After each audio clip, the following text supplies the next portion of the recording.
সালামু আলাইকুম। আমি সোহানুর রহমান সুমন পড়াশোনা করছি জাহাঙ্গীরনগর বিশ্ববিদ্যালয়ের উদ্ভিদ বিজ্ঞান বিভাগের প্রথম বর্ষে। আজকে আমি আপনাদের সামনে আলোচনা করব পার্টস অফ স্পিচ এই টপিকটি নিয়ে। তো চলুন শুরু করা যাক। Parts of speech. Parts of speech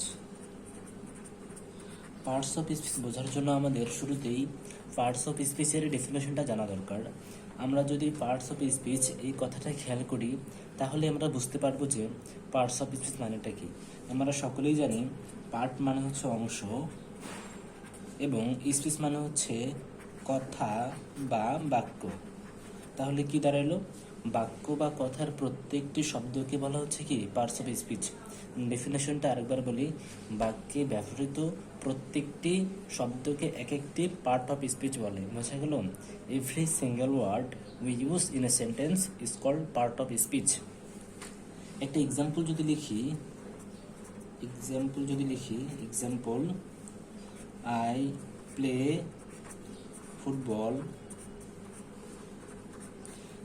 football in the field. এখানে প্রত্যেকটি আলাদা আলাদা শব্দ। I play football in the field. একটা বাক্যের মধ্যে প্রত্যেকটি আলাদা আলাদা শব্দ রয়েছে, যেগুলোকে বলা হচ্ছে পার্ট অফ স্পিচ। এখন আমরা পার্টস অফ স্পিচের প্রকারভেদটা জানব। প্রকারভেদ। পার্টস অফ স্পিচ হচ্ছে 8 প্রকার। কত প্রকার? পার্টস অফ স্পিচ হচ্ছে 8 প্রকার। 1 নম্বরে রয়েছে নাউন, 2 নম্বরে রয়েছে প্রোনাউন, 3 নম্বরে রয়েছে অ্যাডজেক্টিভ, 4 নম্বরে রয়েছে ভার্ব, 5 নম্বরে রয়েছে অ্যাডভার্ব, 6 নম্বরে রয়েছে প্রিপোজিশন,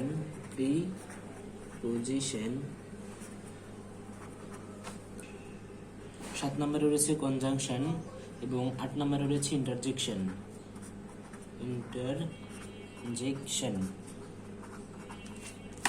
নাউনের বাংলা অর্থ হচ্ছে বিশেষ্য। প্রোনাউন হচ্ছে সর্বনাম। অ্যাডজেক্টিভ হচ্ছে নাম বিশেষণ। ভার্ব হচ্ছে ক্রিয়া। অ্যাডভার্ব হচ্ছে ক্রিয়া বিশেষণ।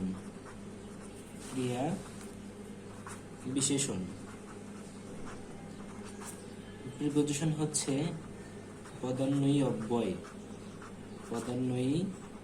অব্যয়। কনজাংশন হচ্ছে সংযোজক অব্যয়।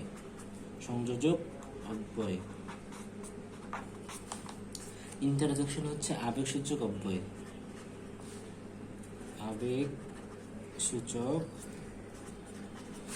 অব্যয়।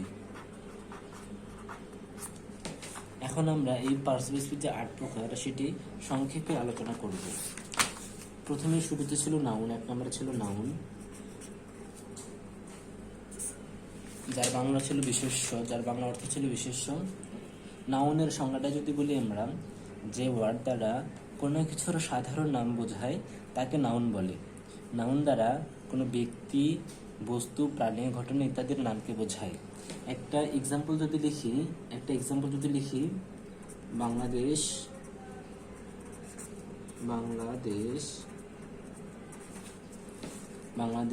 Is a Muslim country.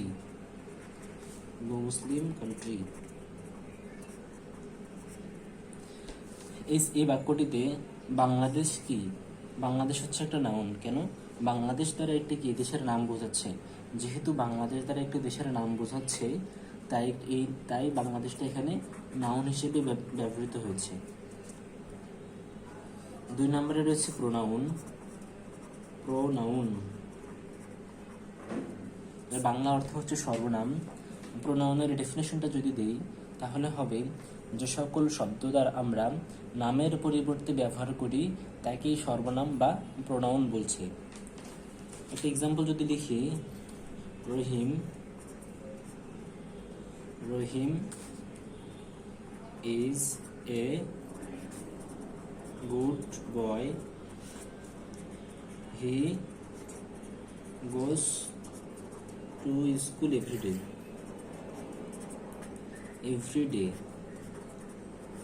দ্বিতীয় সেন্টেন্সটিতে আমরা যে হি ব্যবহার করেছি, এই হিটা আমরা ব্যবহার করেছি রহিম নামের পরিবর্তে। যেহেতু আমরা ডেফিনেশনে বলেছিলাম যে যে সকল শব্দ আমরা নামের পরিবর্তে ব্যবহার করি সেগুলোকে প্রোনাউন বলা হয়, তাহলে দ্বিতীয় সেন্টেন্সটিতে আমরা এই রহিম নামের পরিবর্তে হি ব্যবহার করেছি, এর জন্য এই হিটা এখানে প্রোনাউন হিসেবে ব্যবহার করা হয়েছে। হিটা এখানে প্রোনাউন, বোঝা গেল? 3 নম্বরে ছিল অ্যাডজেক্টিভ।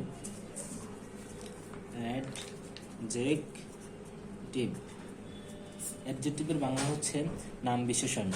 যে সকল শব্দ দ্বারা কোনো নাউন বা প্রোনাউন এর দোষ, গুণ, সংখ্যা, পরিমাণ ইত্যাদি প্রকাশ করা হয় তাকে অ্যাডজেক্টিভ বলে। বোঝা গেল? যে সকল শব্দ দ্বারা কোনো নাউন বা প্রোনাউনের দোষ, গুণ, অবস্থা, সংখ্যা, পরিমাণ ইত্যাদি বোঝাবে তাকে বলা হবে কি? অ্যাডজেক্টিভ। একটা এক্সাম্পল যদি লিখি, Maisha is a beautiful girl। এখানে বিউটিফুল শব্দটা হচ্ছে অ্যাডজেক্টিভ, কেননা বিউটিফুল শব্দটি দ্বারা এই নাউনের একটা গুণ বোঝাচ্ছে।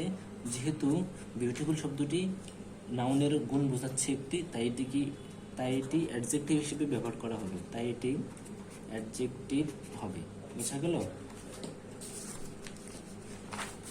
এরপরে আমরা আলোচনা করব ভার্ব নিয়ে। ভার্ব যার বাংলা হচ্ছে ক্রিয়া। সহজ কথায় যে শব্দ দ্বারা কোনো কাজ করা বা হওয়া বোঝায় তাকেই ভার্ব বলা হয়।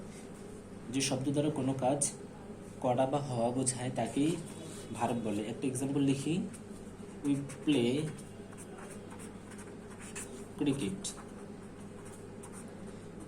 ক্রিকেট। এখানে কাজ করা কোনটা দ্বারা বোঝাচ্ছে? এখানে কাজ বোঝাচ্ছে প্লে শব্দটি দ্বারা। এখানে প্লে শব্দটির অর্থ হচ্ছে খেলা করা, যেটি কাজ করা বোঝাচ্ছে। তাই এখানে প্লে শব্দটি ভার্ব হিসেবে ব্যবহৃত হবে। তাই এখানে প্লে শব্দটি ভার্ব। বোঝা গেল? তারপরে আছে অ্যাডভার্ব। অ্যাডভার্বের বাংলা অর্থ হচ্ছে ক্রিয়া বিশেষণ।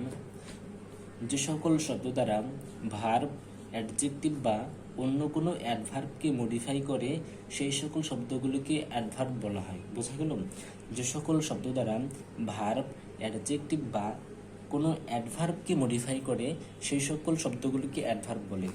একটা এক্সাম্পল যদি লিখি, she walks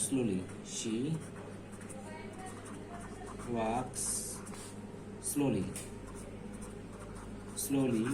এইখানে স্লোলি শব্দটি হচ্ছে অ্যাডভার্ব, কেননা স্লোলি শব্দটি হাঁটার ধরনকে বোঝাচ্ছে। কিভাবে হাঁটে? আস্তে হাঁটে না জোরে হাঁটে?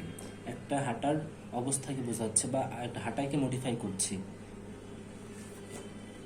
এখানে ওয়াক্সটা হচ্ছে ভার্বকে মডিফাই করছে কি? স্লোলি।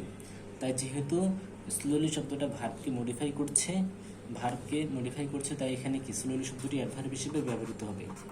তাই স্লোলি শব্দটি এখানে অ্যাডভার্ব। বোঝা গেল? এরপর আলোচনা করব প্রিপোজিশন নিয়ে।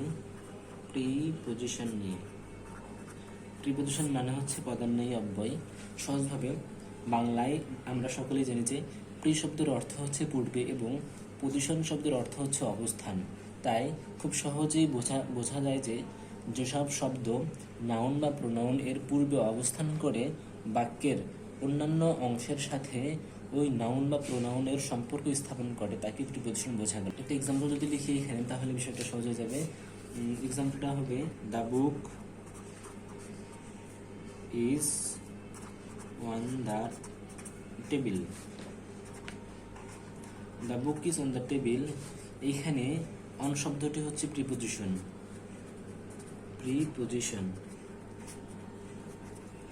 যদি আমরা এই বাক্যটিতে নাউনের পূর্বে যদি দ্য টেবিল, তো এখানে একটা নাউন, দ্য টেবিল হচ্ছে এখানে একটা নাউন। যদি আমরা নাউনের পূর্বে কোনো প্রিপোজিশন না বসাই, তাহলে দ্য টেবিল নাউনটি বাক্যটি থেকে বিচ্ছিন্ন হয়ে যাচ্ছে। অন বসানোর সাথে সাথেই সেটি বাক্যের সাথে সংযুক্ত হয়ে যাচ্ছে। এরপরে আছে কনজাংশন। কনজাংশন। কনজাংশন এর বাংলা অর্থ হচ্ছে কি সংযোজক অব্যয়। সহজ কথায় যেসব ওয়ার্ড একাধিক শব্দ, বাক্য কিংবা ক্লজকে সংযুক্ত করে তাদেরকে কনজাংশন বলা হয়। একটা এক্সাম্পল যদি দেখি, Saif and Sourav are good friends. এই বাক্যটিতে অ্যান্ড হচ্ছে কনজাংশন, কারণ অ্যান্ড শব্দটি সাইফ এবং সৌরভকে কি করেছে, এক জায়গায় যুক্ত করেছে। দুইজন আলাদা ব্যক্তিকে একসাথে যুক্ত করায় এই অ্যান্ডকে আমরা বলছি কনজাংশন। তাহলে এখানে অ্যান্ডটা কনজাংশন হিসেবে ব্যবহৃত হয়েছে, কনজাংশন। এবং সবশেষে রয়েছে interjection.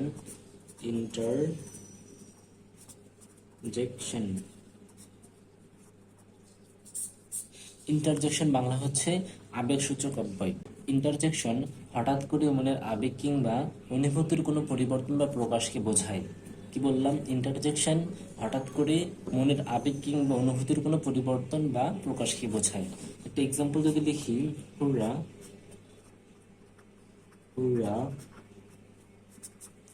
we have won the game.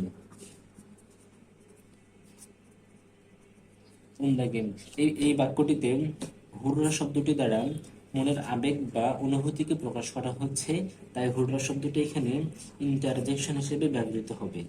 Interjection. আজকে এ পর্যন্ত, দেখা হবে পরবর্তী কোনো ভিডিওতে। আসসালামু আলাইকুম।